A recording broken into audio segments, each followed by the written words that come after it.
What's up, guys? Today we're going to be checking out the iPhone 8 Plus in 2022, which is surprisingly still a pretty good device.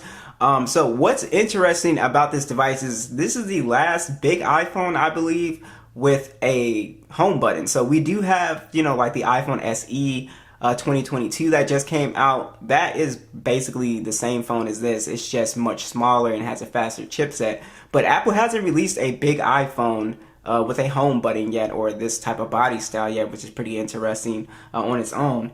But let's go ahead and dive into the 8 Plus and see how is it standing up in 2022. So as far as the design, this is still a pretty nice feeling phone. It's still a premium phone. I think you can kind of see the age of this phone a little bit, of course, especially from the back and especially from the front.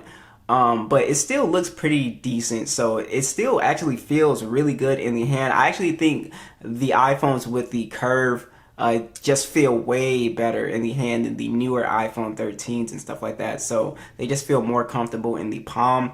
Like I said, full glass and metal device. It's IP67 dust and water resistant. It's fairly thin as well too, and also it's not really that heavy. It still has a pretty good weight to it as well. So hardware wise, yeah, I can see it design-wise. It has aged a little bit. But honestly, the materials and everything, it still feels extremely solid here. So also I wanted to go ahead and mention the price of this phone, because last time we checked this phone out, it was kind of like solid at almost 300 bucks, which was in last year. But now this phone has come down in price almost to 200 bucks. You can see the cheapest going for 223, 228.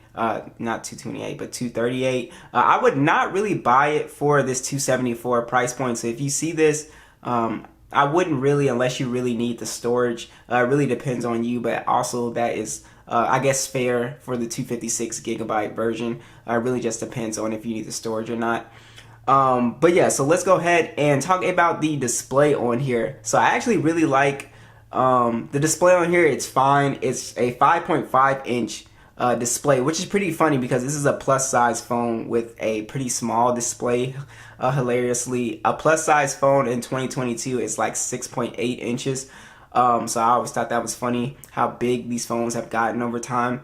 So it's a 1080p panel, Retina IPS panel, 401 for the PPI here, and of course the screen itself is fine. Does not have a notch or anything like that, which I think is a plus. But of course it has like these chunky bezels and stuff like that.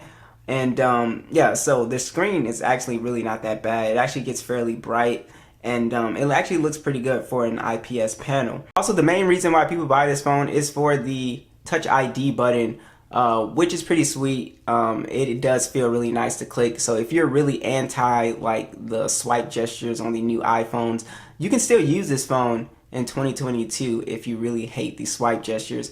It does feel pretty satisfying to have that physical click on it for sure, because like I said, this is the only iPhone that you can get with a big iPhone with a home button. I really would not buy the 7 Plus because I don't think that phone is going to get iOS 17. I believe this phone is going to get, of course, iOS 16 and 17. I think the 7 series is probably going to get iOS 16, and that's it.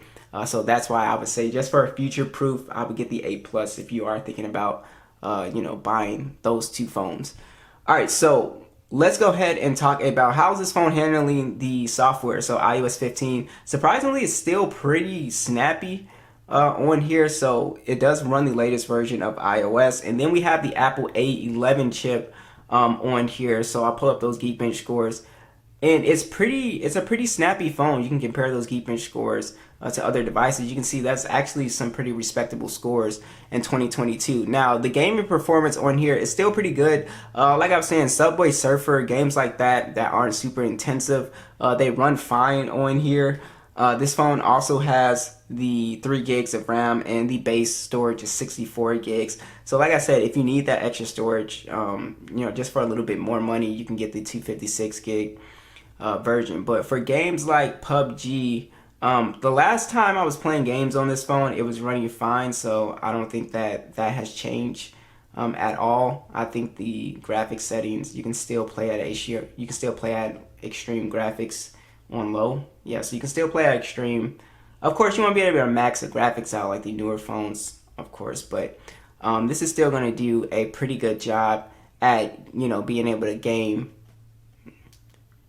for the casual user. So games like PUBG, Call of Duty Mobile, games like that still run pretty well on this device. It's not like it's lagging or anything like that.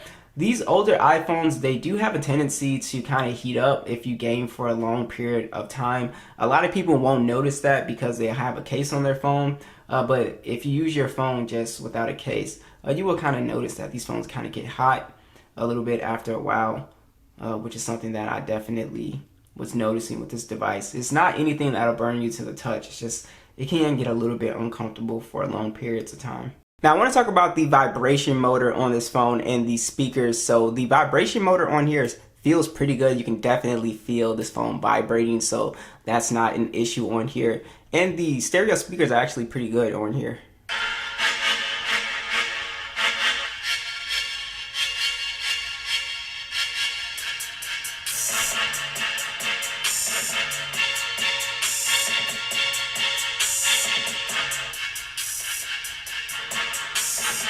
So you get a pretty respectable amount of bass out of this phone. The top speaker up here is putting in pretty good work, so if you cover it, you still get pretty good audio quality out of this phone. So I think overall the sound on this phone is pretty good still. Alright, so the cameras on the 8 Plus are actually way better than you might think. So of course they're not going to be like, you know, the flagship level, you know, quality cameras that they used to be in the past.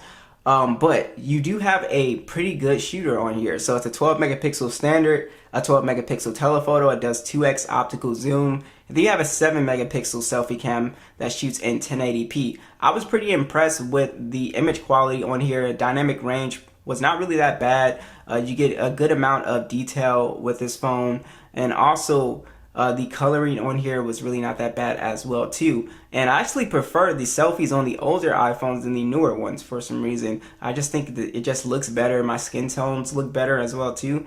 Yeah, so it's just always kind of a weird thing. Now, I think the thing that aged about this phone was that the secondary lens is a telephoto instead of the ultra wide. Which is fine because this does take some pretty good portrait shots as well too. So it gives you that nice blur effect. So it really just comes down to what you like. But overall, in general, this phone actually takes some pretty respectable shots. So I was pretty impressed with it. So it's only when you put this phone in sort of a lower light condition where you kind of lose that detail. White balance will be kind of off. Color won't be that great. But if you're in good lighting, the 8 Plus still takes some pretty good shots. FaceTime still looks good on here as well too. So yeah, I was pretty impressed with. Now, what's really impressive about the iPhone 8 Plus is that even with this phone having around 85% battery health, I'm still able to get almost 8 hours of screen on time, which I think is pretty impressive. And this phone has somewhat of a small battery at 2,691 milliamps. And it also has kind of slow charging at 15 watts. But the battery life is it's really not that bad. So it's nowhere near as bad as the iPhone SE 2020. That phone will get you around 4 hours, 30 minutes of screen on time. This phone, you're almost getting 6 hours. So I was pretty impressed with the battery life on this phone. So that is pretty much it. The iPhone 8 Plus is still a pretty good buy for people who don't want to get a small SE, but you want a bigger screen and stuff like that.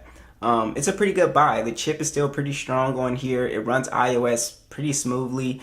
So I have no issues with this phone. So be sure to let me know, what do you guys think? I'll catch you guys in the next one.